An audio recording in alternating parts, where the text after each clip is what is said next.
Hey everyone, I'm Ajay Fry, and this is Mistakes Were Made, the podcast about our more memorable mistakes and how they affect us. In the spirit of embracing mistakes, I only record one take of my introduction and outro, while aspiring to include a full raw and uncut interview. So any mistakes I make reading this are left in. The first 4 episodes were recorded in succession at a live event on August 5th, and my guest for this 3rd episode is my good friend and frequent co-host, Marissa Roberto. And though we've known each other for nearly a decade now, I only just recently realized that she pronounces her name as Roberto, and I've been saying Roberto. My apologies, Marissa.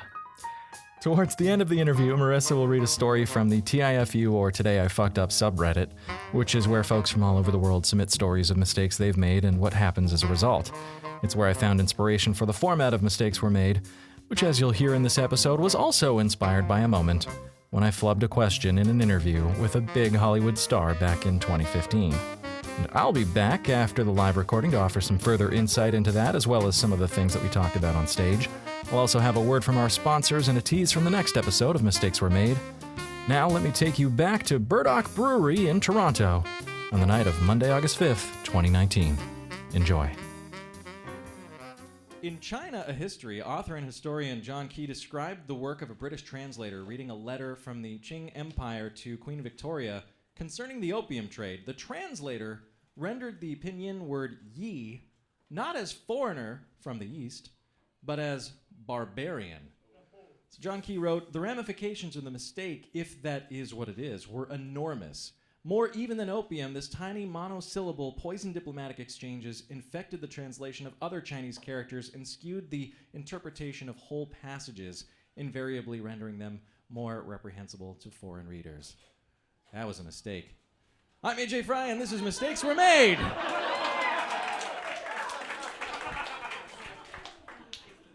My guest has been a familiar face covering video games and sports here in Canada. She currently hosts TSN's Digital Sports Center, as well as all kinds of great content with Squad. It's Marissa Roberto. That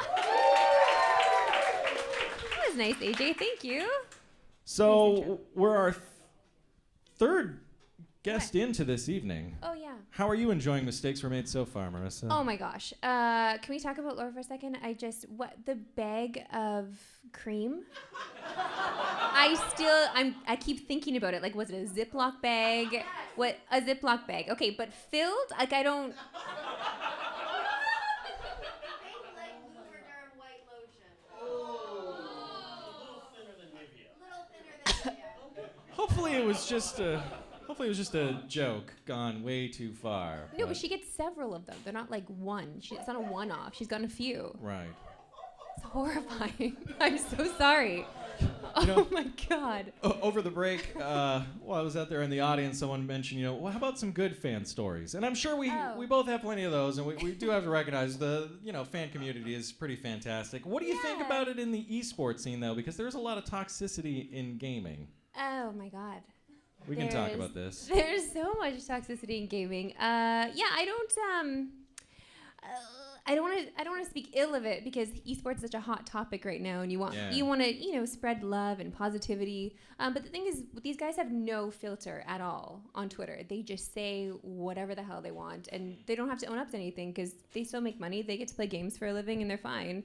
So you've been talking about some of the pros.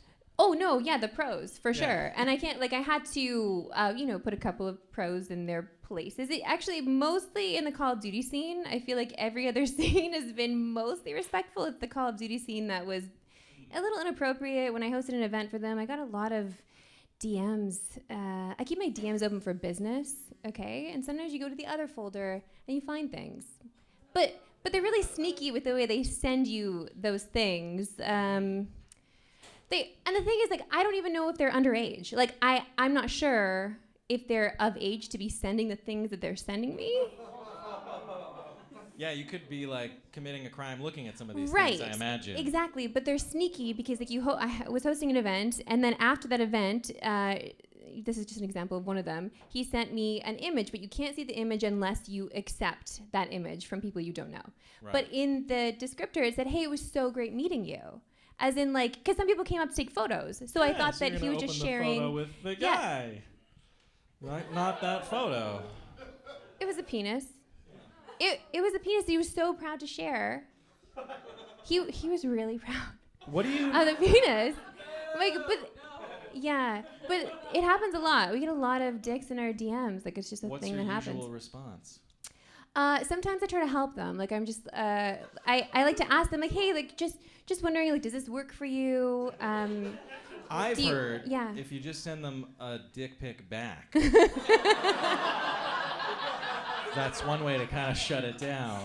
That's what my former co-host Sean Hatton on Reviews in the Run, used to love doing that. He'd love sending but he also send photos of like an actual like rooster, a cock. So he'd send a photo of a rooster back. But then he sent me this one that he got it was like Hulk Hogan, like it was a Hulk Hogan doll holding up an enormous penis, which is like I don't know. It's just something that he likes sending people. Hulk Hogan holding a Wait, dick. Sean I don't know. Hatton sent you a photo of Yeah, Hulk yeah. Hogan holding up a dick. Yeah. No, it just it wasn't his dick. It was just a random dick. How do you know? It wasn't the right shade.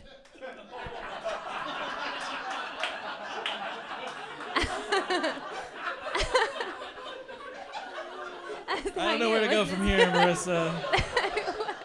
I was going to keep this conversation fairly clean.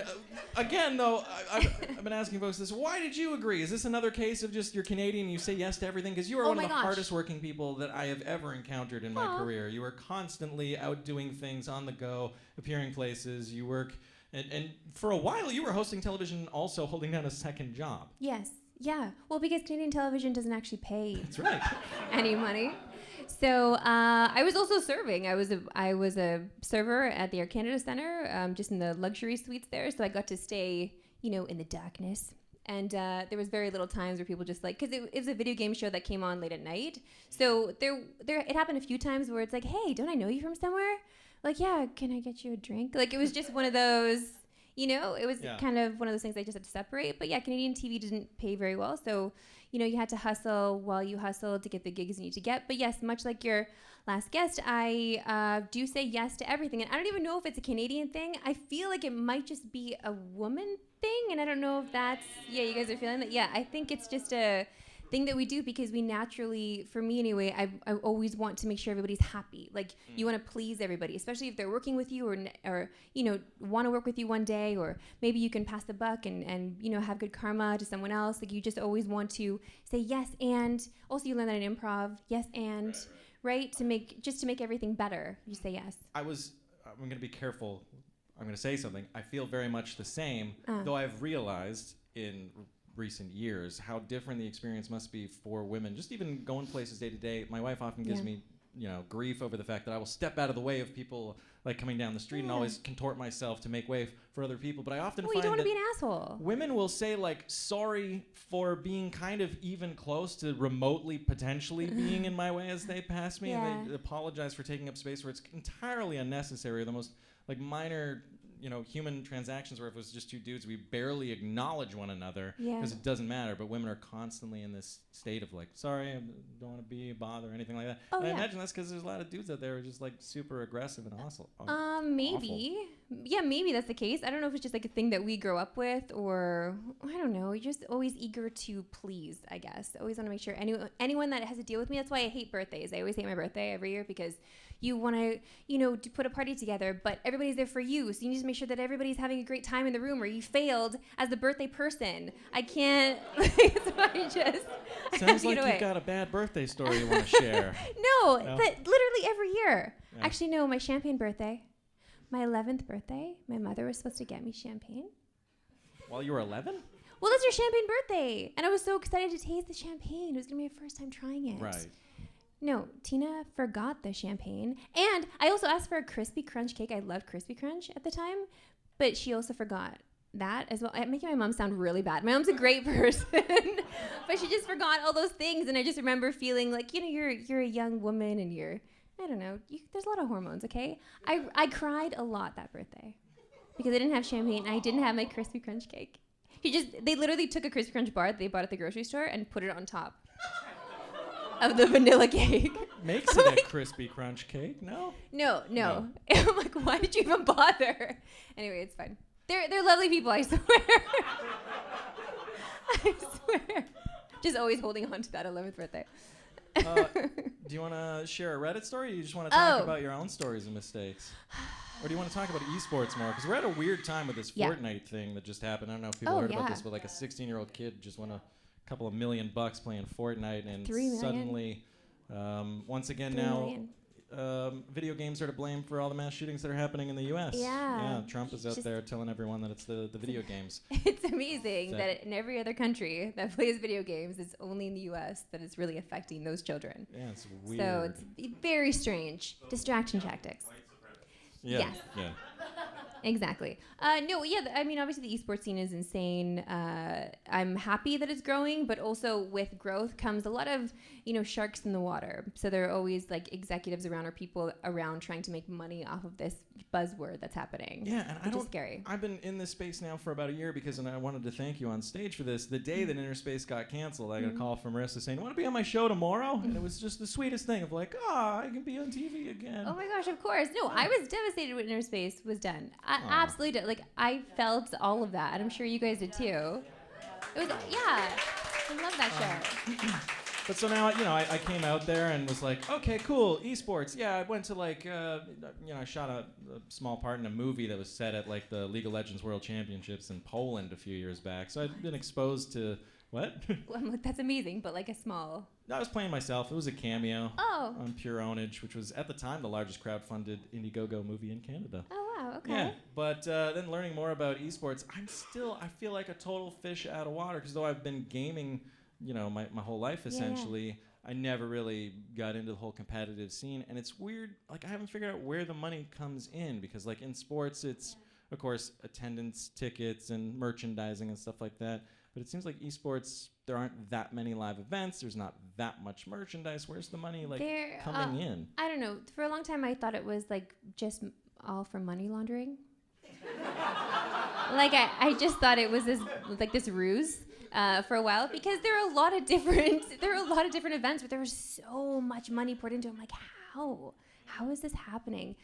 No, I think it's actually a legitimate thing now, where they do get money from a lot of sponsors and broadcasters. But I think that's how it started. Some of these more, Dota, obviously, with their big international competitions coming up at the end of the month, like fans actually contribute by online sales. And there's like prize pools that are legitimate, but it just seems like a weird space that hasn't quite found its footing yet. Sure, yeah. And then you and I get invited to do a lot of panels as well. We're talking about esports, and that's fine, but I do feel like a lot of the panels that we end up being on end up just being a bunch of executives selling something for investors to come and then buy into whatever they're selling. So there's just a lot of that, and I'm trying to navigate through it and not just become some shill for another company, pushing whatever it is they're doing. But it's a wild ride. Like, esports is crazy. Also, there are a lot of jobs in esports. If you're thinking of getting into something new, esports.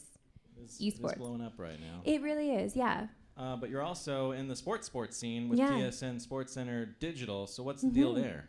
The deal, I mean, funnily enough, when I left journalism school, I got a gig interning at TSN. So I was writing stories for them. I was a copy editor. And then I just hated it. I hated every second of it. Just writing. You're just writing, and you feel like you have to write for the broadcaster, but you're not sure the voice you want them to use. And they gave me a lot of like soccer games, and it just, I don't know. You're a big baseball fan. You're not a big soccer fan. I'm a big baseball fan. I do like soccer, but it was just one of those things where it's like they're giving the intern like the stuff that won't ever make it to TV, so it kind of like deflates you a bit as you're writing there. I was sitting there like entitled intern. And then I don't know, I just left there thinking there's no way that I would ever go back to that. And because I always said I wanted to do either baseball or video games in my life, just cover one of those two things, because those are the things that made me happy.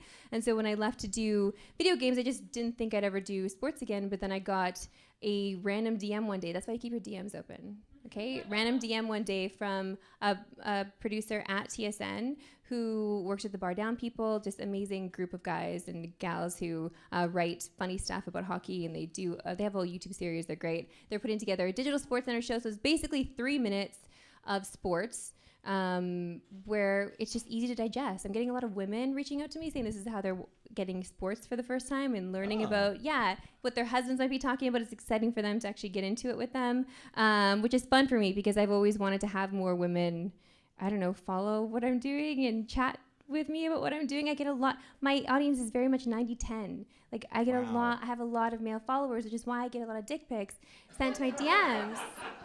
And I don't want any more. So I just, yeah. I'm excited about the women following me, that's all. That makes me happy. But yeah, no, it's sports. On TSN's Instagram channel every single weekday at 3 p.m. New episode every day. So I go there in the morning, and then I go do the squad esports gaming stuff with you at the other studio in Oakville, and it's the whole scene. So when's your day start? It starts around 7:30. It's not that bad. On set by 7:30, you wake up at 7:30? I leave my place at 7:30. Okay, well that's to get there for 8, and then I do. But you do work like long days. Yeah, but you got. That's the thing. I'm because I also lost a show. EP Daily Interviews the Run, because that went away. I got this. I don't know. I guess it's called baby burn, when you get burned by something and you feel like you can't ever let it happen again. So I just kept piling things on, and that's another thing about always saying yes, saying yes, and then you just like you feel painted into a corner because you've said yes to so many things, and you get hoodwinked. Like I got hoodwinked doing a audition for. Oh my God, so annoying. When I moved back from Vancouver, because I was doing a show there. Yeah. I came back and I got an agent here because I wasn't sure what to do, but I told her that I wasn't an actress. Like, please don't put me for acting things. I can't do it. Just hosting stuff. So she got me this audition with this beauty company because they want me to be a host on their channel. And I said, sure, why not? And then I went for the audition. There was nothing to do with any of the products. They just wanted to see how I did, and I got it. And then I went in and I read the script, and while we were doing it, literally halfway through, I'm reading the script and they're recording, I start talking about the benefits of lamb placenta. What? Yes! There's literally a video of me on the internet talking about lamb placenta. Don't Google it. I don't like. It's a whole thing. Lamb Everyone placenta. at home watching is Googling this right now. No, that's the thing. I got hoodwinked. Like, you just don't know because you get pushed into these scenarios and you're like, yeah, sure. Oh my gosh, a gig. That's amazing. And she was so excited for me, my agent, because I hadn't booked anything. Right. So just go do this. And it was awful. Yeah, lamb placenta, and then the second one was for seal oil. Does lamb work, though? Well, they gave me some samples. I broke out, so didn't work for me, but I'm assuming it works for some. Now, I know you got some stories of mistakes that you'd like to share. That was a mistake. Willing to share. We're getting the 5-minute cue here. Oh, no, we didn't read the Reddit thing. Yeah, whatever. We don't need to read the Reddit thing. Oh. Talking to you is interesting. Okay. I'm like mad at your wife for giving us 5 minutes.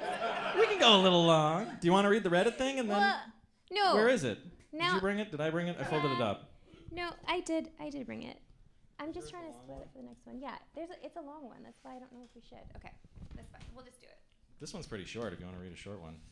It's a shorty? It's pretty cute. Okay. You want to read one? See. Yeah, okay. Let's see.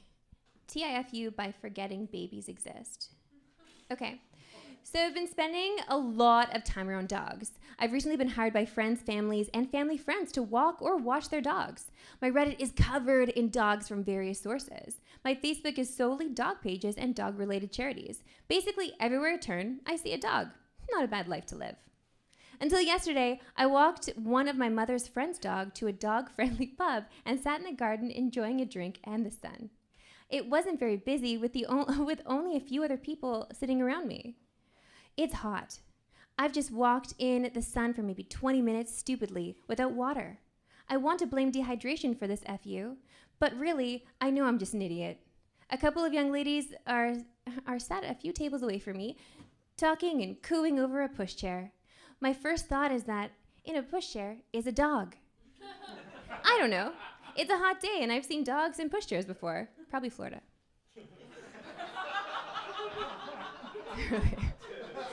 Maybe they didn't want his paws on hot tarmac. Maybe they're just a little extra. Regardless, the thought that babies exist didn't enter my tiny, stupid brain. As they got up to leave and walk by me, I decided to be friendly, friendly fellow dog walker and look up at them, uttered the words, "What breed is it?" and gestured toward the pushchair. They looked very confused and slightly offended and proceeded to hurry away. It was a baby, a human baby. I'm so glad they took the traditional British approach to confused stare and silence. If they had said something, I think I would have disintegrated on the spot. It was a long walk home after that, and thankfully, I didn't pass any more pushchairs. He's saying pushchair, though, so I'm assuming it's not... It's British. Yeah. Yeah. So not Florida. No. Okay. I've seen that in Florida. Yeah. Yeah. I think probably in Yorkville around town as well. Yeah, dogs probably. and strollers. Yeah, I also just adopted a dog, and she's very tiny. You might see. Yeah, your dog's Yeah. adorable. She's funny looking. Yeah. She's funny looking. It's okay, you can say it. No, she is. She's funny looking, but like she's cute to me. She's beautiful to me. She's a Chihuahua mix. You know, they can look funny. She can look funny. So we're gonna wrap up with our tales of woe. Oh. I know you got one with Aaron Eckhart. The whole idea of Mistakes Were Made, all on Chin to Mine, so you'll feel not so bad talking about yours. It came from an interview I did with Hugh Jackman a few years back for the film Chappie. Yeah, and this happened just after we had a producer at Space who was rather controlling, is the most polite way to put it. And every interview that I ever went down and did, I had my questions arrive via email. A producer would help me, and this was the first time in her absence I went, oh, no one's told me what to ask for this film. And, you know, having been working there for a number of years at this point, probably 6 years already, I thought, like, okay, I kind of got the hang of this. But, you know, I have interviewed Hugh Jackman a bunch of times at this point. He, said my name back to me during one of the interviews, and I was like, oh, this is pretty cool. He dropped my name. And most people don't even learn your name when you're in there doing the interviews with big celebrities. So I thought maybe I can actually ask him, like, a good question, something meaningful, something important.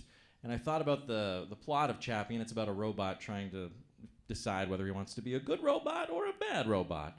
And I thought, well, Hugh Jackman is notoriously one of the most giving, generous, well-mannered gentlemen in Hollywood, and this was long before all the Me Too stuff. And I just thought, well, maybe I should ask him whether it's more important to be a good actor or a good person overall. I thought that was a pretty good question to ask him. And I got in there. I asked him my other questions, and then for some reason said, and now for the Oprah Winfrey question. Oh no. And he kind of looked at me and then looked over at his publicist and looked back at me, and I went, no. And then the right words just left my brain. And then I just said, is it better to be good or to be nice? Something like that. What did he say? He was just like, and then he gave me a very polite answer. But, yeah, it was bad. And I walked out of there going oh, that was awful. The only way that's ever going to see the light of day is if I, tell the story of my worst question with a big celebrity. And then I had the thought And of, here you are, I'll do a web show about mistakes made and tell all the stories of the fuck-ups that I've had in my life and share them. Those are fun stories, though. They're life stories. Yeah. They're fun stories that wouldn't learn happen. and grow. I've never dared ask such a meaningful question of someone of his stature Yeah, before. yeah. But you had an encounter with Aaron Eckhart. Yeah. The thing is, it was set up for me because another host on the show, Anipi Daly, had interviewed him before, and she had this great experience with him. They spoke French together. It was this whole thing that I just really wanted to replicate in some way, even though I'm not going to speak French because I couldn't do that. But I just knew that from stories that everyone else from the show had told that he was this great guy, that I'm going to have this great experience with him. And I hate junkets so much. I hate them so much because all you do is sit in a room for a long time, just getting nervous, and I'm stuffing my armpits with paper towel. And just waiting your turn, you want to feel you want to stand out, I guess, to these actors too, right? Yeah. You want to have them remember you in some way, just to have a good experience. But as I'm waiting to go, it's almost my turn. So they had me queued up outside the door, and someone else is in there. He burst through the door, having this huge coughing fit, and ran right into me. I'm like, oh my goodness, are you okay? Are you okay? Can I get something for you? It was a whole scene, and I don't know if maybe that was embarrassing for him. I had no idea, but then I walked into the room because the guy had left as he was having his coughing fit. I walked into the room, and then Aaron Eckhart's like, wait a minute, I wasn't done with the other guy. Get him back in here. I'm like, okay. And I don't know. I just don't know what to do. Also, I'm very new to junkets. I'm fresh at all of this. It was awful. And then I get in there, and he's just, I can see everything's deflated. He doesn't want me there. I am now stuck with him, and they give me 7 minutes, I think it was. Well, that's a long longest. Interview. Yeah. Longest 7 minutes of my life. 3 or 4 at oh most. No, I couldn't deal. I got out of there in 3. But it was just awful because it was for I, Frankenstein. Ooh. I don't think he enjoyed being in that movie. I don't know. But I started because it was a geek-centric show. I wanted to start with like, oh, are you familiar with the graphic novels? And I was kind of going to the geek side of things. No. Okay. Me just like scrambling to talk about your experience on the movie set. Like I didn't know what to say. It was just awful, and it was so bad that after my producer, because it got sent to Vancouver for editing, he actually sent me a message asking if I was okay. Because it was so bad, because I left the experience honestly thinking, what am I doing? I suck at this. I should not be in this industry at all. Like, no one's going to take me seriously. I'm a fraud. There's really no training for those junket interviews at all. Like, I mean, I didn't go to journalism school. I went to comedy college. So when they thrust me into my first junket interview, it was like, well, here goes nothing. I don't know what I'm doing, but... And you probably crushed. Unless that was the Hugh Jackman one, then you didn't. No. Okay. There you go. You can catch more of Marissa Roberto on TSN's Digital Sports Center. We got one more episode of Mistakes Were Made coming up in just a bit. Thank you, Marissa Roberto. Thank you, Vijay. Thanks again to Marissa for making some mistakes with me. I've searched for Marissa's lamb placenta video and haven't had any luck. So if you find it, please be sure to send it to me via direct message. I've got some ideas of how best to use it in the future. I will give you full credit for finding it, though, and you can find me as Ajay Fry on all the things. That's AJAYFRY if somehow you're listening to this and still think my name is just the letters AJ. Also, don't bother trying to find that clip of me with Hugh Jackman. I do have it on a hard drive somewhere just out of arm's reach as I record this, and I had the thought to grab the audio to include in this episode, but I think I'll wait until my 100th. Episode, or maybe some other special occasion. You don't have to wait long for a sneak peek at next week's episode with multidisciplinary artist Curtis Tallway Santiago. It's coming up just on the other side of this. Listen up, PC gamers. You think you're a Grandmaster level player in all the hottest first-person shooters? Well, why don't you try a real challenge? Put your Elite Gaming mouse away, because this episode of Mistakes Were Made is brought to you by Trackballs. Yeah, the Canadian invention endorsed by video and audio editors all over the world, as well as your aunt who suffers from chronic wrist pain. It also makes for an incredibly difficult to learn and nearly impossible to master input device for computer gaming. Yeah, trackballs are kinda like joysticks on console controllers, but far less intuitive and even less accurate. So plug one in today and struggle like a newborn fawn taking its first steps as you attempt to put all the muscle memory normally stored in your shoulder, bicep, elbow, forearm, and wrist into just your thumb. Trackballs. Game like a noob. Game like Ajay Fry. We're packing up the event, and she comes over to my section where I have some music, some drawings, a t-shirt, the silk scarves, bam. And she's like, okay, I'm going to take that, I'll take that, I'll take that, and I'll take you. Ooh. Mommy! I got so scared, and I didn't even know what to do. I was like, I'm like, no. That was a clip from the next episode of Mistakes Were Made with Curtis Tallway Santiago. I'll have that show for you next Monday, and if you enjoyed this episode, please leave a rating and tell your friends. I'll be switching the format up a little bit after these first 4 episodes, and I'm keen to hear your thoughts, reactions, and feedback, so please send along any comments or constructive criticism. Thanks for listening. I'm Ajay Fry, and I'll see you in the future.